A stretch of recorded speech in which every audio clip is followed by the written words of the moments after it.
আমাদের এই সময়টুকু ক্ষুদ্র একটা উইন্ডো অফ অপরচুনিটি এবার আমরা করব,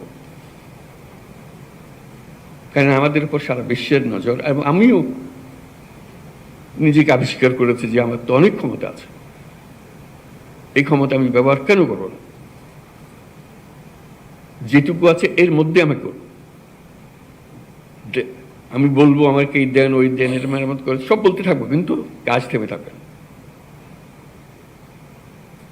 কতগুলো খুব সহজ কাজ, ওই আগের আমলে এইভাবে হয়েছে বলে এখনো হচ্ছে। মাথার থেকে সুরে ফেলানো,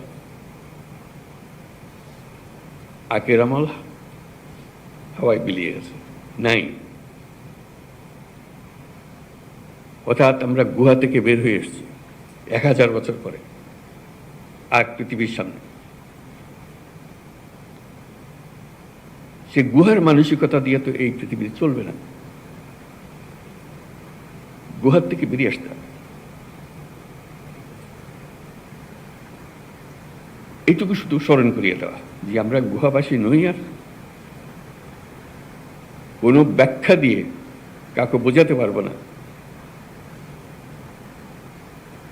গুহা কি ছিল, কারণ তারা সে দেখে নেই, তার পরবর্তী প্রজন্ম দেখে নেই। তারা দেখেছে যে আপনারা তো গুহার থেকে বেরিয়ে এসছেন, আপনারা কেন বসেছেন? আমরা কিন্তু গুহাবাসী হিসেবে হাত পা বন্ধ করে বসে আছি, গুহার থেকে যে বেরিয়ে গেছি সেটা মনে নেই। তো শুধু সেটুকু মনে করে দেওয়ার জন্য এই ইন্টারিম পিরিয়ডে, মানে এই পরিবর্তন, যে আইন পরিবর্তন, বরাদ্দ পরিবর্তন, প্রাতিষ্ঠানিক আয়োজন পরিবর্তন, যেটা স্বাস্থ্য কমিশন খুব সুন্দরভাবে তুলে ধরেছে আমাদের কাছে, আমরাও চাই যে এটা পরিবর্তনগুলো হোক, আসুক, তড়িৎ গতিতে আসুক। আমরা প্রথম ছোটে বলেছি স্বাস্থ্যতে কী কী পরিবর্তন দরকার, সবাই মিলে, প্রাইভেট সেক্টর, পাবলিক সেক্টর, যাবতীয় পলিসি মেকার্স, স্বাস্থ্য খাতে যাদেরকে আমরা সম্মানিত ব্যক্তি হিসেবে মনে করি, তাদেরকে দায়িত্ব দিয়েছিলাম, আপনারা বলেন কি করতে হবে। তারা বহু কষ্ট করে, বহু পরিশ্রম করে এই রিপোর্ট আমাদেরকে দিয়েছে। আমরাও সম্মান করছি সেই রিপোর্টকে, যে কীভাবে আমরা এটাকে কাজে লাগাবো।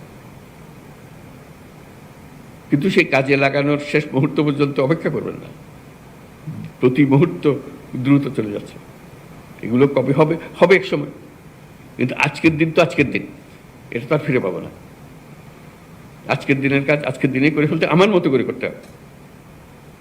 আর কারো পরামর্শের জন্য আমি কি কম অভিজ্ঞ নাকি? আমি কি কম দেখেছি নাকি? আমি কি জানি না কি করতে?